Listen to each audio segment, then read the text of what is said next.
Good morning, students. Welcome back. I hope you all are fit and healthy. We have already started the next chapter from our civics, that is working of institutions, and we have discussed some topics from it. Today, we'll be discussing the next topic, that is political executive from a chapter. Now, before starting political executive, we have already done how the decisions are made or who makes the decision, then need for political institutions, parliament, why do we need parliament, and the two houses of parliament. These topics we have already discussed. Today we'll be starting with political executive. Do you remember the story of office memorandum with which we started this chapter? We found out that the person who signed the document did not take this decision. He was only executing the policy decision taken by someone else. We noted the role of the Prime Minister in taking that decision. But we also know that he could not have taken that decision if he did not have support from the Lok Sabha. In that sense, he was only executing the wishes of the Parliament. Thus, at different levels of any government, we find functionaries who take day-to-day decisions but do not exercise supreme power on the behalf of the people. All those functionaries are collectively known as the executives. अभी तक हमने क्या देखा था कि office memorandum के द्वारा एक आदेश भेजा जाता है और उस आदेश की पालना होती है कि किस तरह से 27% रिजर्वेशन एससीबीसी वालों के लिए रखा जाएगा। वो चीज तभी संभव हुई थी जब प्राइम मिनिस्टर ने उसके बारे में बात कही थी। और प्राइम मिनिस्टर की बात कहाँ सक्सेसफुल हुई? उनकी बात लोकसभा में, जब पार्लियामेंट के अंदर लोकसभा के अंदर मीटिंग हो रही थी और वहां पर उन्होंने वो बात कही, तो क्योंकि उनको लोकसभा का बहुमत हासिल था इसलिए वो बात मान ली गई। प्राइम मिनिस्टर अकेला वो डिसीजन नहीं ले सकता था। वो डिसीजन इसलिए ले पाया क्योंकि पार्लियामेंट उनके साथ थी। तो यही देखा जाता है कि जितने भी फंक्शनरीज हैं, फंक्शनरीज मतलब जितने भी अलग अलग काम हैं, उन अलग अलग कामों को करने के लिए अलग अलग डिपार्टमेंट्स मौजूद होते हैं। All those functionaries are collectively known as executives. और ये अलग अलग जो व्यक्ति काम करते हैं, जिन अलग अलग डिपार्टमेंट्स में ये काम करते हैं, वो सब मिलकर एग्जीक्यूटिव कहलाते हैं। They are called executive because they are in charge of the execution of the policies of the government.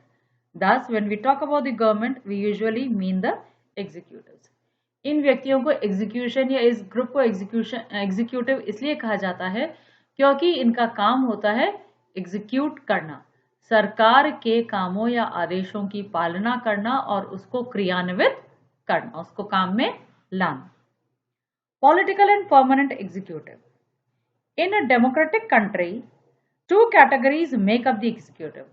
हर एक लोकतांत्रिक देश के अंदर दो तरह के एग्जीक्यूटिव होते हैं।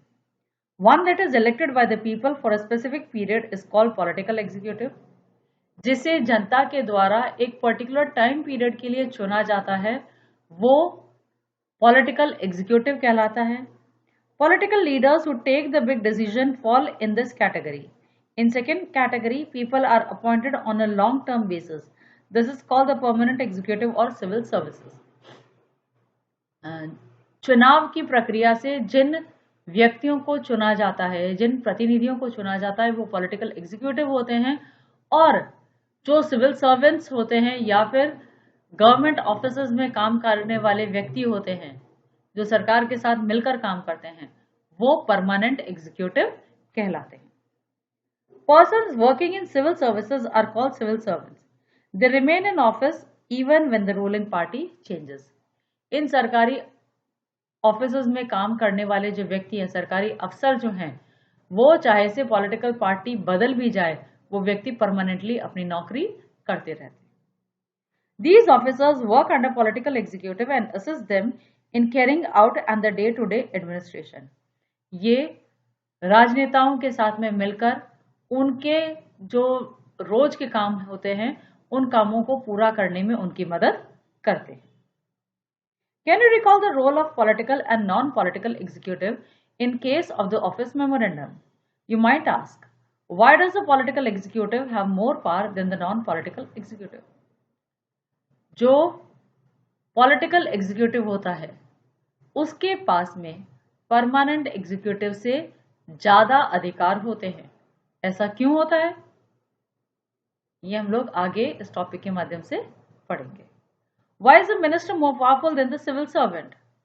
The civil servant is usually more educated and has more expert knowledge of the subject.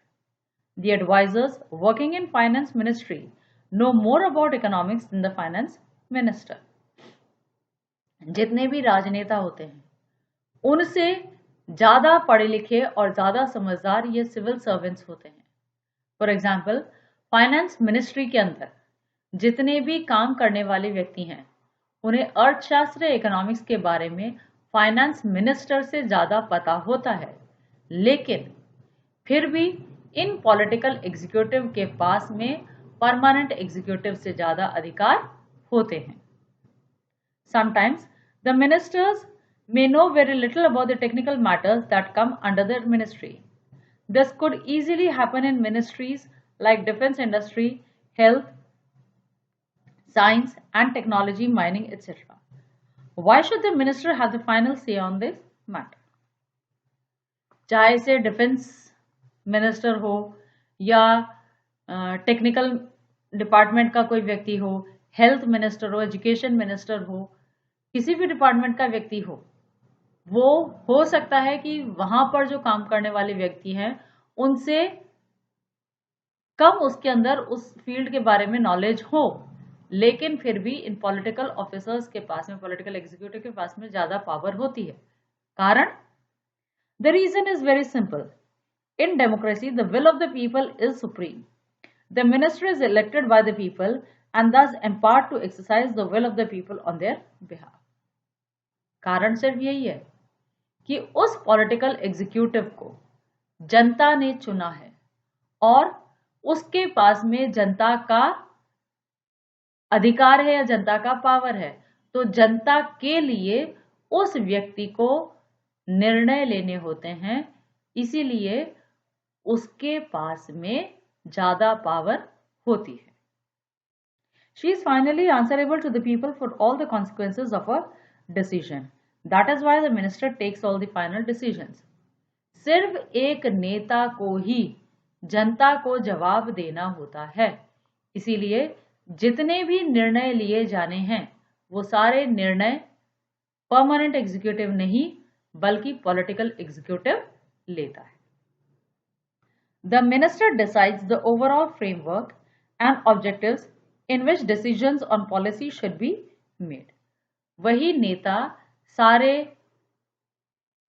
निर्णय लेता है और निर्णय किस तरह से लिए जाने, किस तरह से उनका क्रियान्वयन होना है, किस तरह से वो काम में लाए जाएंगे, इन सब के बारे में भी वही निश्चित करता है. The minister is not and is not expected to be an expert in the matter of the ministry. The minister takes the advice of experts on all technical matters. But very often, experts hold different opinions or place before her more than one option. जो नेता है जरूरी नहीं है कि उसको हर चीज का ज्ञान हो. ज्ञान हासिल करने के लिए उसके पास में पूरा एक डिपार्टमेंट है, उस डिपार्टमेंट की वो मदद ले सकता है और मदद लेकर ही वो निर्णय लेता है. मदद लेने के लिए जब वो अपने पर्टिकुलर डिपार्टमेंट के लोगों से बात करता है तो जरूरी नहीं है कि जितने व्यक्ति सलाह दें वो सारी सलाह अलग अलग हो. एक अधिकतर या मैक्सिमम टाइम पर यही होता है कि हर एक व्यक्ति एक ही तरह की या एक ही जैसी सलाह देते हैं और आसानी से निर्णय ले लिया जाता है. Depending on what the overall objective is, the minister decides. हर एक व्यक्ति से, हर एक डिपार्टमेंट के व्यक्ति से सलाह लेने के बाद में सबकी वो राय जान लेता है और जिस मुद्दे पर अधिकतर लोग सहमत होते हैं उस मुद्दे के बारे में सोच विचार करके निर्णय ले लिया जाता है। Actually, this happens in any large organization. Those who understand the overall picture take the most important decisions, not the experts. The expert can tell the route, but someone with a larger view decides the destination. In a democracy, elected ministers perform this role. अलग अलग department के जो व्यक्ति हैं वो सिर्फ रास्ता दिखा सकते हैं और उन अलग अलग रास्तों में से कौन सा रास्ता सही होगा या हितकर होगा इसका निर्णय सिर्फ वो नेता ही ले सकता है। तो पॉलिटिकल एग्जीक्यूटिव के पास में इतनी पावर होती है, इतनी समझ होती है कि वो जनता के बिहाफ पर चुना गया है, इसलिए जनता के लिए जो भी निर्णय लेने हैं उसे वो सोच समझ के विचार विमर्श के बाद में ही वो निर्णय ले सकते हैं। That's all for today. We have discussed political and permanent executives. I hope you have understood it. Very soon we'll meet with the next topic. Until then, stay safe and healthy.